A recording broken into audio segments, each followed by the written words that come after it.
Good morning and peace be upon you wherever you're tuning in from. My name is Qasim Rashid, and this is the Qasim Rashid Show here on Sirius XM Urban View, channel 126, the most awesome show in the multiverse. We've got a phenomenal show lined up. We're going to have Portland City Councilwoman Angelita Morillo joining us.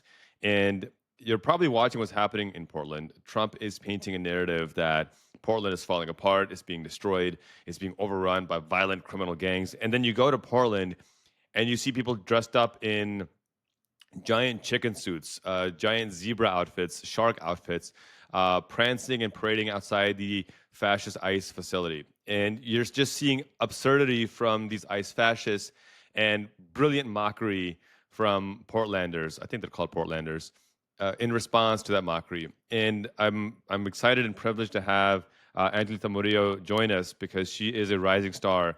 Not just in Portland politics, but I think she's going to have the potential to have a national voice one day.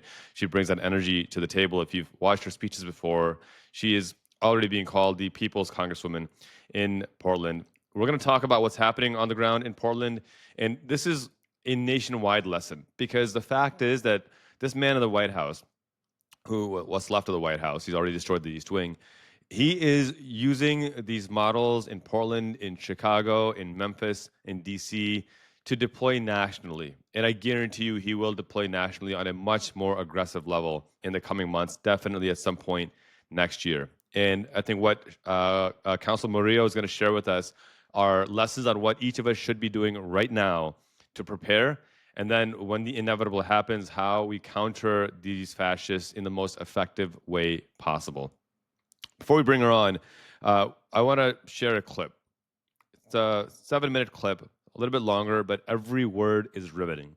It's a word from Zohran Mamdani, who is on the cusp of becoming the mayor of New York City. In doing so, he would be one of the youngest, if not the youngest, and definitely would be the first American Muslim to be mayor of the largest city in the United States of America and one of the largest in the world. And as a Muslim American candidate myself, let me just preface this. I'm not a current candidate, but I've been a candidate in the past, and who knows what the future holds. Every word this man is saying is true. Anti-Muslim hate and Islamophobia is such an accepted and celebrated form of bigotry in American politics, a bipartisan, celebrated form of bigotry. It is revolting and nauseating. And the journey that Zohran takes you on in just a few short minutes is one that I predict this will be one of the defining speeches of his career and one of the most relevant speeches in modern American history. People are going to study this because of the way he articulates this issue, the struggle, and overcoming that struggle. So take a moment, listen to Zohran's words, and then we're going to go to break. And after we come back from break, we will have Portland City Councilwoman Angelita Morillo listen to these words by Zohran Mamdani first. 6 years ago, shortly after I had announced I was running for assembly, a well-meaning Muslim uncle pulled me aside. He smiled softly and looked at me with care. In a quiet voice, he told me I did not have to tell people I was Muslim. His eyes kind, his beard proud, and his face heavy with the implication of the unsaid. I had not learned the lesson that he had been taught, time and again. It is the lesson that safety could only be found in the shadows of our city, that it is in those shadows alone where Muslims could embrace the fullness of our own identities, and that if we are to emerge from them, then it is in those shadows where we must leave our faith. These are lessons that so many Muslim New Yorkers have been taught again and again. And over these last few days, these are the lessons that have become the closing message of Andrew Cuomo, Curtis Sliwa, and Eric Adams. Yesterday, Andrew Cuomo laughed and agreed when a radio show host said that I would cheer another 9/11. Yesterday, Eric Adams said that we can't let our city become Europe. He compared me to violent extremists, and he lied when he said that our movement seeks to burn churches and destroy communities. The day before that, Curtis Sliwa slandered me from a debate stage when he claimed that I supported global jihad. And every day, Super PAC ads imply that I'm a terrorist or mock the way I eat, push polls that ask New Yorkers questions like whether they support invented proposals to make halal mandatory, or political cartoons that represent my candidacy as an airplane hurtling towards the World Trade Center. But I do not want to use this moment to speak to them any further. I want to use this moment to speak to the Muslims of the city.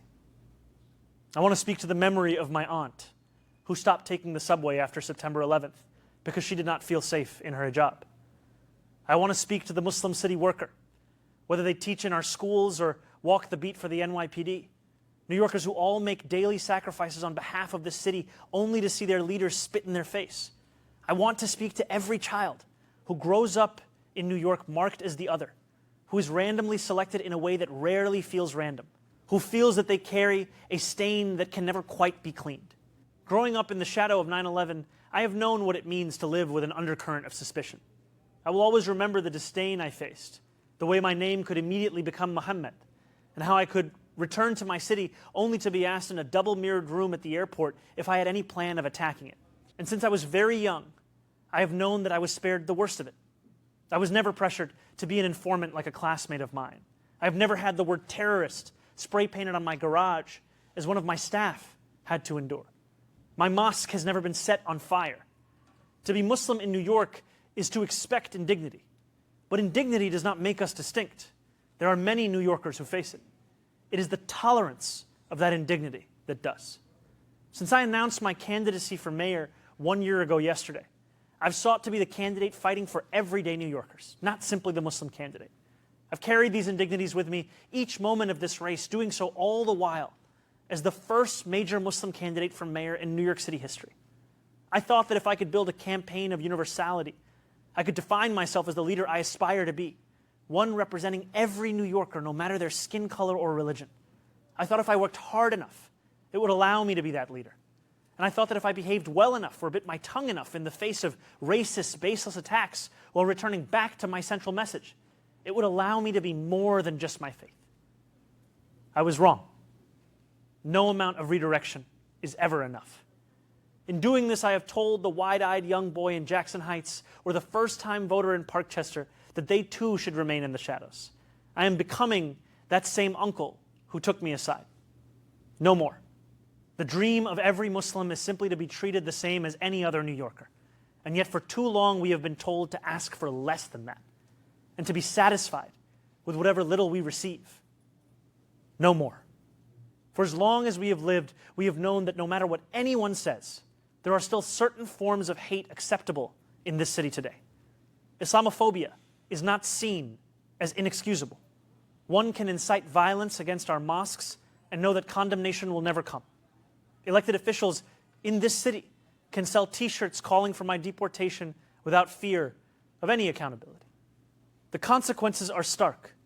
More than 1 million Muslim New Yorkers exist in this city only to be made to feel as if guests in our own home. No more.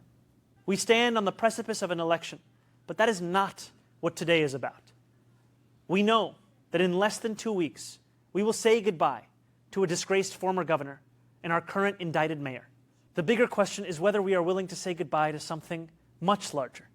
It is whether we are willing to say goodbye to anti-Muslim sentiment that has grown so endemic in our city that when we hear it, we know not whether the words were said by a Republican or by a Democrat. We know only that it was spoken in the language of the politics of this city. In an era of ever-diminishing bipartisanship, Islamophobia has emerged as one of the few areas of agreement. And while I appreciate all who have rushed to my defense over the past 2 days, I think of those Muslims in this city who do not have the luxury of being the Democratic nominee, who do not have the luxury of being deemed worthy of solidarity. While my opponents in this race have brought this hatred to the forefront, this is just a glimpse into what so many Muslims have had to endure every day across the 5 boroughs that we call home. And while it would be easy to say that this is not who we are as a city, we know the truth. This is who we have allowed ourselves to become. A question lies before each of us. Will we continue to accept a narrow definition of what it means to be a New Yorker that makes smaller the number of those guaranteed a life of dignity? Will we remain in the shadows, or will we together step into the light? There are 11 days remaining until Election Day. I will be a Muslim man in New York City each of those 11 days, and every day that follows after that. I will not change who I am. I will not change how I eat. I will not change the faith that I am proud to belong to. But there is one thing I will change. I will no longer look for myself in the shadows. I will find myself in the light. Thank you.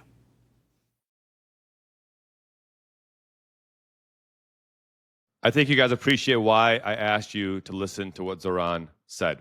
And the fact remains that this is not an anomaly. This is not something that is only happening in certain parts of the world to certain people. This is the lived experience of millions of American Muslims. As I said, as a Muslim American candidate, past candidate for office, 6 years ago, I ran against a Republican named Rob Whitman, and I faced grotesque anti-Muslim hate and bigotry. 4 years later, I ran against a Democrat named Bill Foster, and I faced the same grotesque hate and bigotry. America is changing for the better. And these racist, bigoted politicians are standing united in a bipartisan manner to prevent that change from happening. They're holding on well past their expiration date. Mamdani's message of unity and compassion, of stepping out into the light, that's the future we need in this country.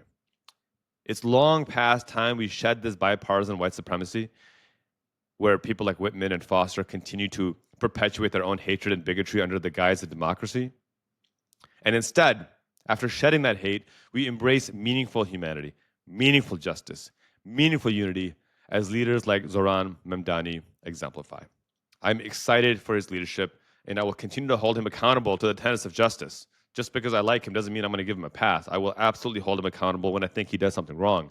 But that is going to be based on policy and on principle, not on bigotry.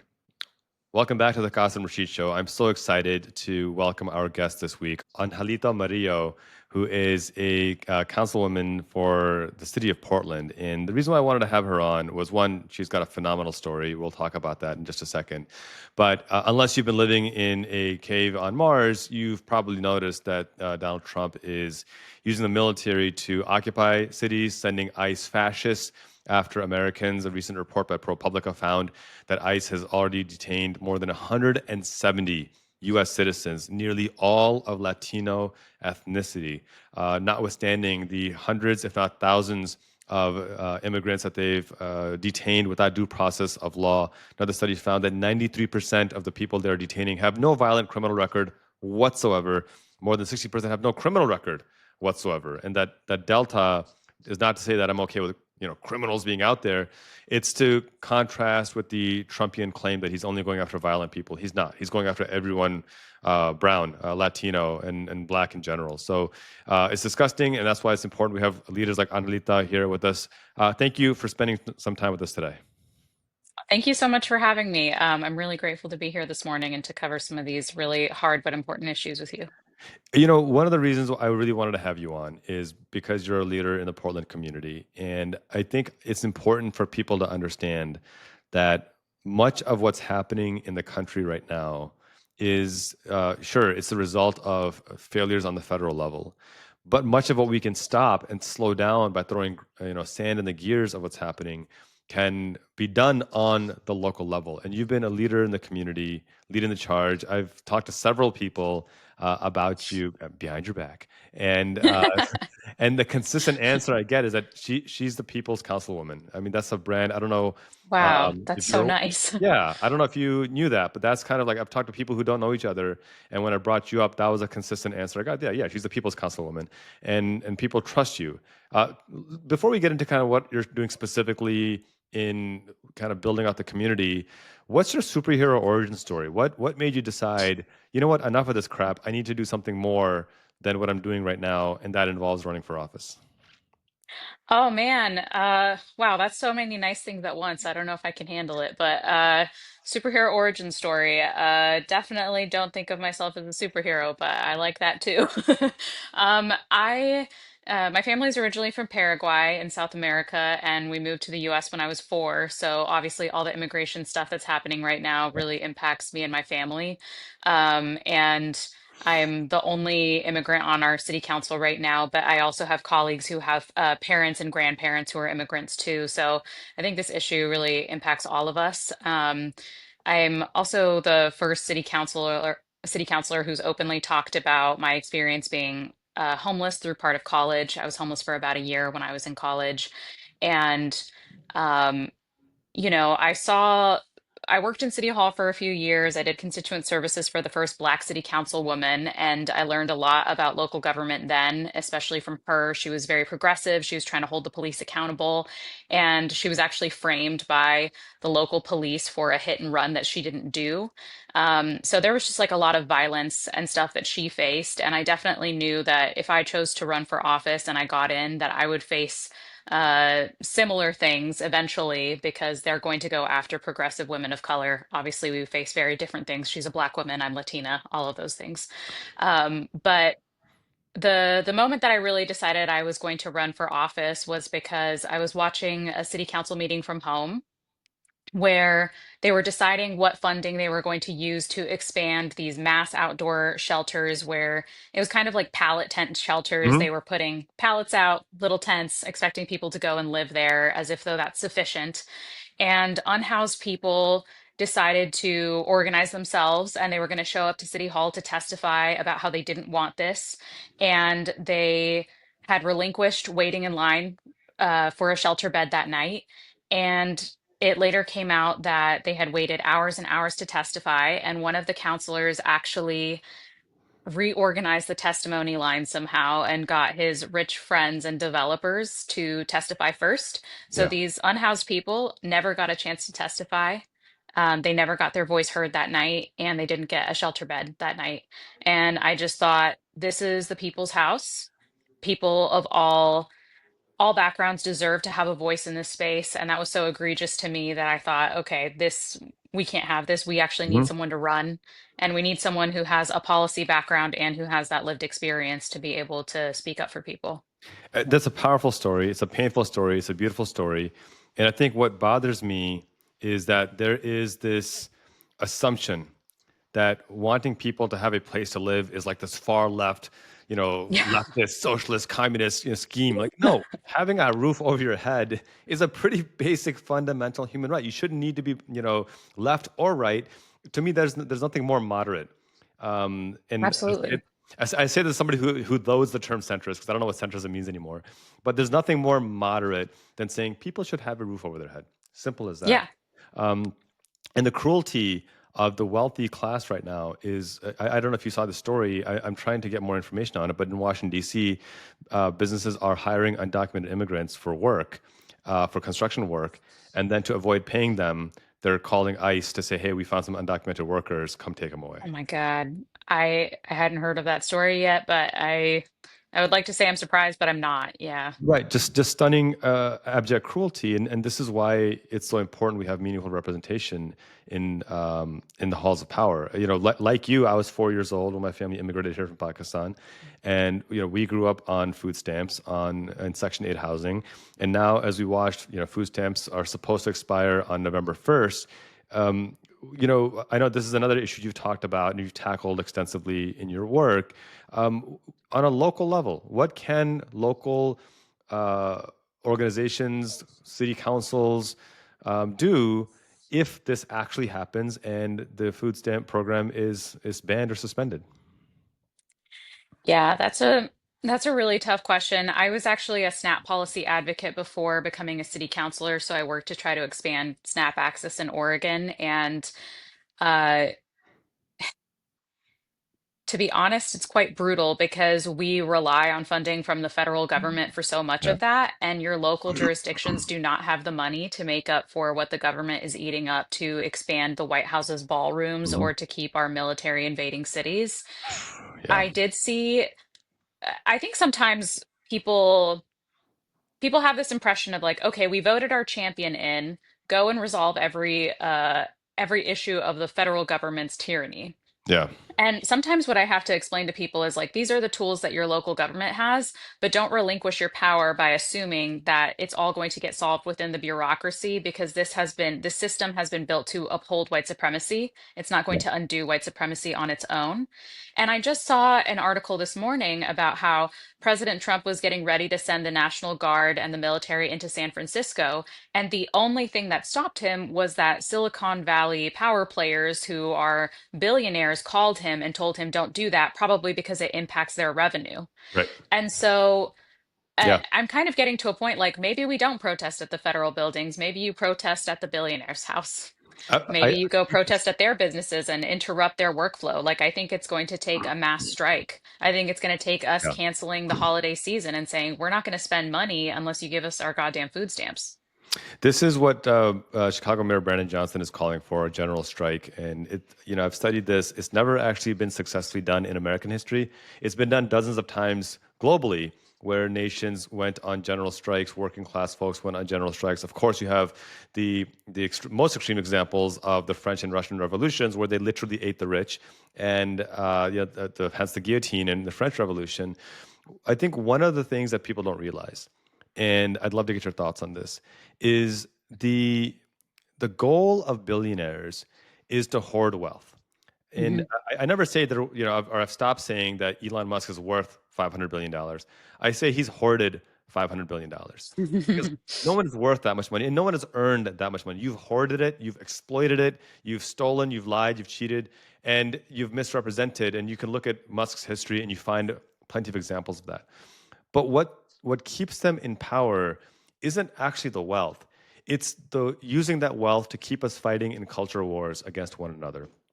Someone is an immigrant, someone is trans, someone is black, someone is low income, someone is white, and the Southern strategy was pitting low income whites against black people to convince Yep. them that, hey, you may be poor and you may not be able to pay your mortgage, but at least you're not black. That was a hmm Southern strategy. What have you found to be successful in your line of work? Because you're on the local level, you're talking to folks on a daily basis, you're knocking doors, you're seeing kind of where the federal dollars meet the road, the rubber meets the road.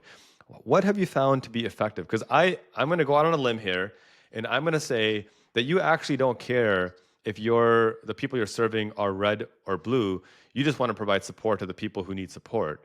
How are you finding, what messaging are you finding is effective to cut across folks across the political spectrum so they recognize that their enemy isn't the neighbor or the person of a different ethnicity? Their enemy actually are the billionaires fighting these class wars against us.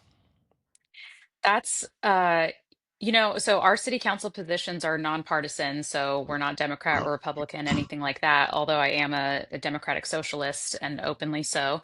Um, but I've actually found that the Trump administration is doing a great job of unifying people because we, Against uh, them, against him, to be clear, against right? him. Oh, Yes, yeah. yes, no, against him. Because people are saying, I have people who are Republicans who are now saying, like, I didn't expect him to do this. I didn't expect him to cut away our family's food stamps. They're seeing him expand a ballroom while their family members go hungry. They're seeing him No. turn on local police, even like ICE agents and federal agents are tear gassing our police too. Yeah. So even the police are now sort of turning against the federal administration, which I don't think has ever happened before in that way.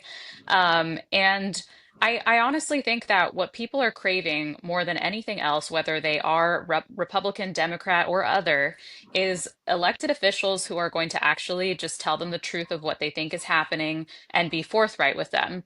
I was at the No Kings rally this past weekend and I spoke, and I had an older gentleman who was a veteran who told me, he was like, I'm a Republican. And he shook my hand and he said, I can tell that you are meaning what you say. And so I respect you and I will support you because of that, Amazing. because at least you're not bullshitting me, Amazing. And I think that so much of politics right now is talking around the issues, not talking about class solidarity, not talking Yeah. about the fact that people can't afford their rent, can't afford food. And people just want someone who's going to actually give them a straight answer. I think that's Listen, why Mamdani is doing so well right now, too. I'm so glad you brought him up. And if you're just tuning in, we're speaking with Angelita Morillo, City Councilwoman out of Portland, Oregon. And I'm glad you brought up Zohran. He just put out a video talking about the importance of class solidarity, the importance of solidarity across race, culture, and religion. And how when he first got into politics 6 years ago, he's an immigrant like you and I. I mean, he's from Indian descent from Uganda. And how when he first ran for office 6 years ago, he was advised by the uncles at the mosque that, son, just stay in the shadows about your faith. You don't need to tell them you're Muslim. Just go out and do what you need to do. And he said I almost bought into that, and I did for a while. And it's a very painful story. I want everyone. We're going to actually air it a little bit. We actually aired it a little bit earlier in the show, and I think everybody has already heard it by now. But it's this kind of dual boat syndrome, is what like to call, a lot of folks have called it this, that as an immigrant, your feet are constantly in two different boats. You go to your birth country and you're never fully from your birth country anymore. And you go to your new country, your adopted country, your home, and you're never fully American, right? There's always that hyphenated aspect of it. It's something that I've struggled with, not in a sense of identity crisis, but in a sense of how do I truly demonstrate that being an American is completely aligned with being Pakistani in my case as well? That there's no contradiction between the two. How do I address that question in the back of people's minds that wouldn't come up if they were, German American or French American or Italian American, but suddenly if it's an ethnic American, right, Latino or Asian or African, suddenly the question comes up again, I guess throwing it back to you, I know this is something that you've come across, especially as you've won elections, which is amazing, and as you continue to run for office.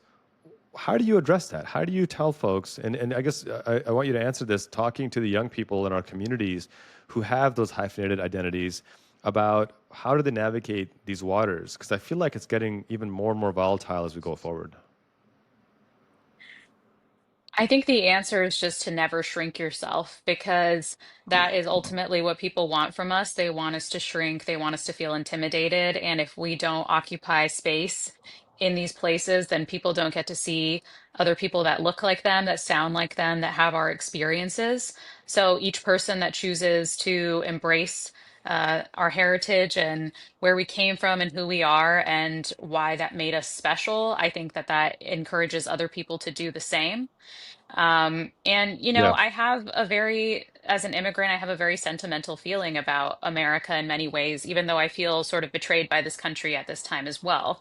I shared a story about this on my TikTok at some point, but my mother, when we first came to the US, it was me, my mom, my sister, and we had no furniture, we had no belongings. And the one thing we had on our apartment was a massive American flag on my bedroom wall because to my mom, that was a moment that said, we've made it. My daughters are in America. They're going to have a bright future.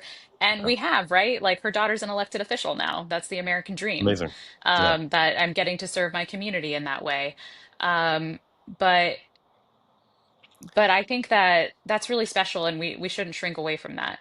I mean, I love that, but and this is again the cynic in me comes out too because I share that frustration. On one hand, we're told, "Why don't you assimilate to our country and respect our values?" And then we run for office, and in your case, get elected, and then it's like, "Well, you're changing our culture, you're changing who we are." Well, which one do you want, right? Do you want us to assimilate in a way that is aligned with the constitutional values of due process, of democracy, of voting, of popular vote? Or do you want us to hide? Like what they're actually saying is assimilate by voting for us and just doing what you're told. And that's the part that just it rubs me the wrong way. It actually angers me because it's like when a rich wealthy white guy said America isn't great, you made him president. But when a brown woman or a black woman or brown man or black man says America can do better, they're told leave the country, get out of this country if you hate this country so much. And I'm getting animated because it's the contrast is so deliberate. And then you've got these Absolutely. fascists like Stephen Miller, whose own family, by the way, is talking about how if the policies he's enacting now, the anti-immigration policies, the white supremacy policies that he's enacting now, were in effect when his Jewish ancestors came here from Europe, they would be banned as well. And so, Oh like, my there's God. this phenomenal hypocrisy that these folks don't seem to understand. And I think maybe because they don't care. I think they think that access to I think they think that proximity to white supremacy is protection from white supremacy. And going back to Mamdani, I did a response video to these four mosque uncles, I'll call them, who are clearly supported by Cuomo, and they're doing a Muslims Against Mamdani campaign. It's like it's Oh my pathetic. gosh. It's so pathetic, but they're doing it because I think they think that they'll be spared by fascism, and Yeah. that's just not the case. So I don't really have a question. It's really more of a rant there. But to form that into a question, one thing we saw in the last election from both of our demographics, South Asian and Latino, is a shift rightward towards MAGA Trumpism. I have my ideas, but would love your thoughts. What caused that? Why did that happen, and how do we fix that? Yeah, I think in the Latino community, there's definitely, unfortunately, we have a white supremacy problem where Latinos are very anti-Black and have an issue. Yeah. I think it's that same thing of when you assimilate to American culture, what does that mean in a country that was founded on slavery and white supremacy? Right. It means that you join in on the harm so that you can say, look at them and not me. Hmm. And I think that is kind of historically the thing that people gravitate towards when they feel afraid that they are going to be targeted. I don't know if people really pieced it together that way, but when the Irish and Italians assimilated into whiteness after World War II, then suddenly that solidarity with Black Yeah. people went away Yeah. and they turned. And so I think that Latinos are having a serious reckoning right now in our community, realizing that us turning against our other neighbors is not going to protect us. In fact, it is actively harming us. And I think you're right. I painted kind of a rosy picture because to me, we have to stand strong in order to survive. I don't actually think we have a choice. I get Yeah. tons of hate mail, anti-immigrant hate mail, Yeah. and I even get hate mail from Florida, which I'm like, dang, a city councilor in Portland, Oregon, you're really paying Impressive. attention Yeah. because That's some people yeah. in my city don't know who I am. But But yeah, points to be uh, civically engaged. Okay. Yeah. yeah, yeah. But I think that, like, as a survival mechanism, we don't have a choice other than to just hold the line and stand strong right now. Yeah. But I think that is an issue within our community is that we don't understand that our liberation is tied to others. And I think that some people are realizing that a little late. If you're just tuning in, we're speaking with Angelita Morillo, City Councilwoman from Portland, Oregon. How much of that do you think, kind of this anti-Black streak that you just talked about, because it's also in the South Asian community, there's absolutely an anti-Black streak in the South Asian community, and anyone who denies that is probably anti-Black and pretending that they're somehow exempt from it.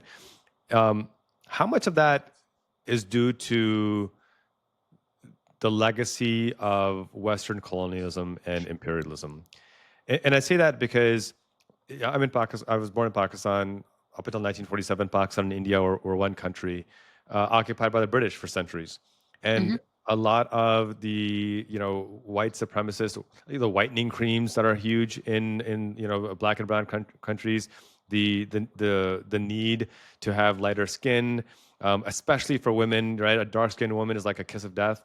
Um, and it's a lot of it can be tied to local culture for sure, but a lot of it can also be tied to the legacy of British colonialism and imperialism. Is that a factor in Latino communities, and to what extent?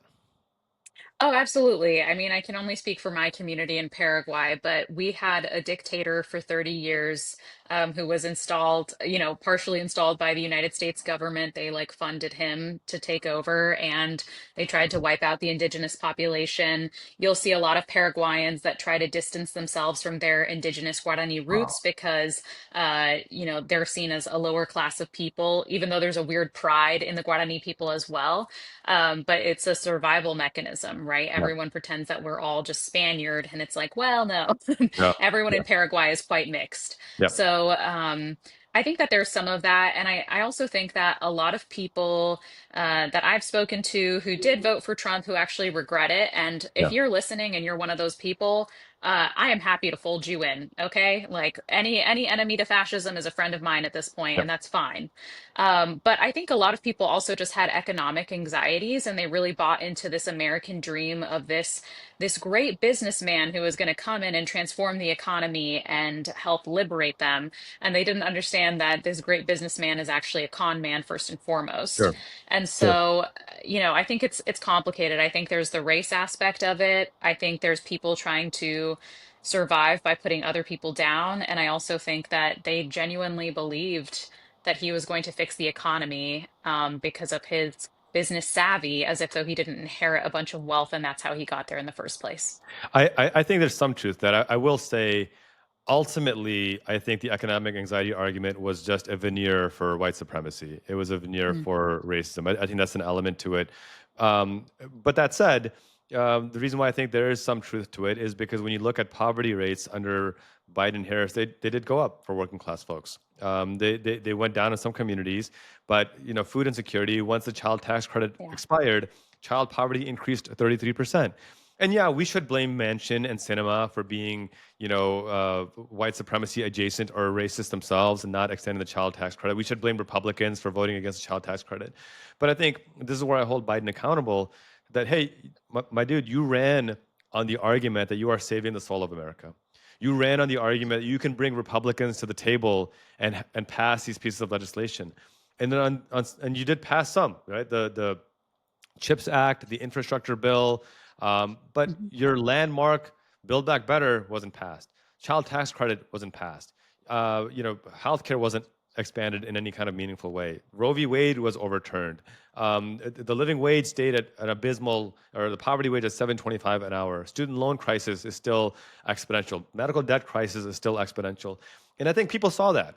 And at the end of the day, I don't necessarily think people were voting for Trump. I think the data shows that people just stayed home. They were just exhausted and they stayed home. And I think it's a much bigger conversation that we need to have within the Yeah. party of let's stop putting up people who are 80 years old to run for office. I don't think that's an ageist statement. I think it's a statement that you need to appeal to your base. And if your base is a multicultural, cross-generational base, and you continue to put up people 80 plus who are largely white, largely male, and some women, that's not going to be a sustainable model going forward.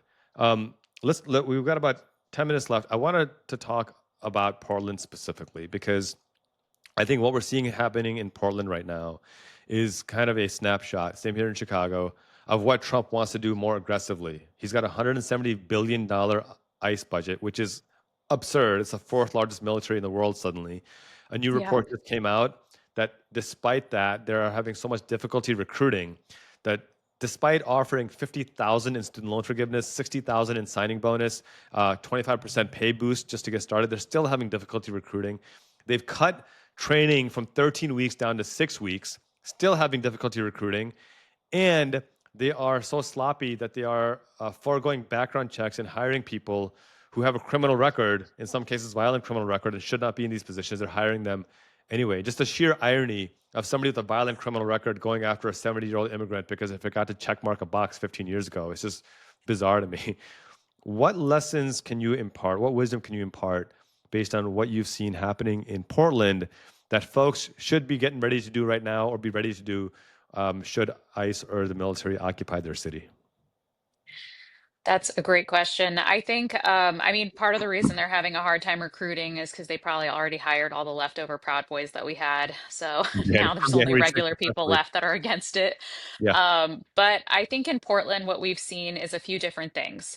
For one thing, what I want to tell people is so far, we have been able to halt the National Guard and the military from coming in through the courts. And we are teetering, right? Like this is very fragile and delicate, but I want to tell people like, don't give up on the courts yet, or don't relinquish the power of the courts yet, even though there may come a time when they are no longer useful because you need to buy time to prepare. And the courts are stalling and essentially helping us to do that. The second thing that I would say is that people need to be ready to mobilize in their neighborhoods. I think that there is a protest culture in the US where we love a mass protest in front of an ICE building or in front of any building, and it's almost like a masochistic exercise in getting tear gassed and beaten every night Yeah. over and over again. And as someone who has done that, it is very traumatizing Yeah. and not always as productive as it can be. So what I want people to do is to join local organizations like PERC, the Portland Immigrant Rights Coalition. They did trainings on Migra Watch so that you can get connected to signal chats in your neighborhood, so that you can do rapid response to help your neighbors, so that you can do things to stop them from even getting to the ICE building in the Mm. first place if they're getting kidnapped. Yeah. And I think that we're going to need a lot more. Many more things like that. We're going to need more individualized, like cell protests and organizations per neighborhood, because that's also a lot harder to disrupt than one big crowd. That's Yeah. easy to contain. It is That's much right. harder to send the military or whoever after a bunch of different little protests where they are protecting their neighbors in each neighborhood. So that's really what I would encourage people to prepare for and to just have a level of operational security in their protests that they have not had before. We Hmm. know that that ICE is using facial recognition technology, especially at their federal buildings. We know that they are tracking protesters. They are taking data from people's cell phones. I think that people need to understand that when you go to a protest now, you should probably have a burner phone. When you go to a protest, you should know that your facial recognition technology or data is being taken and that we are just not operating under normal times anymore. Beautiful advice. And I think everything you mentioned doesn't actually cost any money either. It just costs time and it costs, Yeah. coordination. You don't, no one's asking you to spend, $1,000 a week to try to solve this. We're asking you to spend a few hours a week coordinating with your neighbors and building these local police patrols. Here in the Chicagoland area, my good friend Senator Karina Villa, a state senator, in high heels. It's a phenomenal video of her in high heels chasing down these ICE fascists and chasing them out of her district. And it's that kind of local leadership that we need. We have people with ice whistles that will, you know, follow them around and blow whistles when ice is Yeah. nearby, so people know. I mean, these are the kinds of things that we can do to disrupt and throw sand in the gears. Another video, I don't know if you saw this in Chicago a few weeks ago, where ICE was trying to tackle a guy, and people just came by and just kicked away the handcuffs and just got in the way and just, non-violently, peacefully, just kind of getting in the way, screaming and yelling at them until they gave up and let the guy go, and they took off. In the neighboring town of Bolingbrook, ICE complained to law enforcement that they were trying to arrest a guy in a parking lot, and two women came and apparently beat the crap out of ICE fascists, and then all of them escaped. And then the police said, we asked them if they needed medical support, and they said no. So obviously, must not have been hurt that bad. It was probably more of an ego that was damaged Hmm. than actual. But it's these, no, I'm not advocating that people go out and beat the crap out of ICE. I am pointing out that it worked in Bolingbrook, and it's an example, I think, of neighbors standing up for neighbors. Let's close on a bit of a lighter note. What are you doing to relax? What are you doing to maintain? Because I firmly believe, and actually Zohran Mamdani talks about this too, that we need joy in our politics. We need to find ways to find happiness. And I I don't know about you, but sometimes I have to force myself to do that because we see what's happening in the world, whether it's the genocide in Gaza, whether Yeah. it's the lack of food for our neighbors here. Sometimes, you know, taking a night off to go see a movie, or last night I took my kids to the arcade. It can feel a little bit guilty because people are suffering, but Yeah. it also is necessary because we can't be on all the time. We will lose our minds as well. We need to protect our mental health too. So what does Councilwoman Angelita Morillo do to maintain her sanity, to maintain her joy and her center as well? Well, I firmly believe in taking every opportunity to celebrate. There's not a single holiday or birthday party that I don't make a big fuss about. I love to Right. decorate. I love to bake for different holidays and things. I'm going to carve some pumpkins later. And I saw this TikTok video of this guy who I think was in Palestine, and he was ironing his shirt. He had to like heat up his iron over a fire, and then he was ironing his shirt, and he was getting ready to go to his friend's wedding. And he Wow. said, "We are getting ready to go to a wedding in the war." And they were wearing their best outfits that they could. This man, you could tell in the video, he was clearly in love and like so excited to get married to his future bride. And there are people who are struggling and they find joy. Humanity always finds joy no matter how difficult or hard a situation is. And that's the only thing that allows good people to persevere in these moments. So I think you're absolutely right. If we don't take time to do that, then we will not have, you can't remember what you're fighting for if you don't take those moments to do that. And I admired that so much. And so I completely agree with you. We need to take moments to celebrate so that we can sustain the fight because this is going to be our lifelong work Yeah. and we are going to win, but it's going to be hard. I love that. And I love that comment that the the celebrations are to help us remember what we're fighting for. That is such a beautiful way to look at these things, and I think for the next generation as well, for the younger generation, showing them joy, celebrating their wins, it's important as well because I mean, I've got three kids, and helping them one understand what's happening in the world while also respecting their innocence and letting them be in their bubble for as long as it can be. I think it's an important balance to have. So thank you for saying that. A final couple minutes. Councilwoman, how can folks support you? How can they get in touch with you? You are the people's councilwoman. That's the phrase now, and we're going to stick with that. How can folks get involved with the work you're doing and elevate the work that you're doing?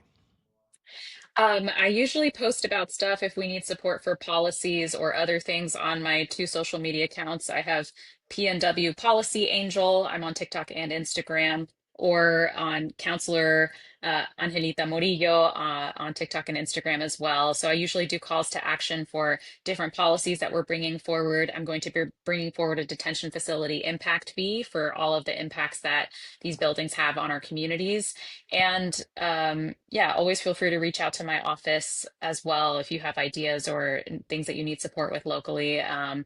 We're also coordinating with other cities around ICE response. So we're all in this fight together, and I'm just very grateful for the time that people have taken to listen. And thank you so much for having me on. Councilwoman Angelita Morillo, a pleasure to have you. We hope to have you back on soon as well. So if you're watching this on YouTube, make sure you hit that subscribe button. If you're watching on Substack, make sure you hit that subscribe button, because your support is what makes this possible. That was Portland City Councilwoman Angelita Morillo, just a phenomenal person, deeply passionate. I'm particularly biased towards her because, like me, she immigrated here when she was 4 years old from a country that begins with the letter P, which I don't think means anything, but nonetheless, I think for me, seeing leaders like her who came to this country with literally nothing in their hands become the leaders of this country is it's a testament to what this country should be about. It's a testament to what happens when people are given the opportunities, and it combines with their immense hard work. And it's a powerful dynamic combination. And she'll probably be the first one to tell you that there was a lot of grace involved from a lot of folks who helped her get to where she is. And that combined with her hard work ethic made this possible. And, you know, I was thinking about this. We're on this government shutdown. We are struggling economically. We have worse wealth and income inequality. And I was just writing down some thoughts the other day that, you know, I'm actually good with my taxes being subsidized for social welfare for people who can't afford food. I'm good. I'm good if my taxes subsidize that social welfare for people who can't afford food. What I can't stand is when my taxes subsidize corporate welfare for businesses that don't pay a living wage, because they should be paying a living wage. That's not an option to me. Why are we even making this a discussion? And it goes back to the fact that the cruelty of the shutdown, the cruelty of what's happening right now, is that it's a reminder that we don't actually have an energy shortage. We don't have an insulin shortage. We don't have a housing shortage. We don't have a teacher shortage. We don't have a labor shortage. We don't have a food shortage. We have a billionaire excess who buy politicians to deny us the basic human rights that we need and we deserve. We don't suffer from scarcity. We suffer from an excess of greed of billionaires.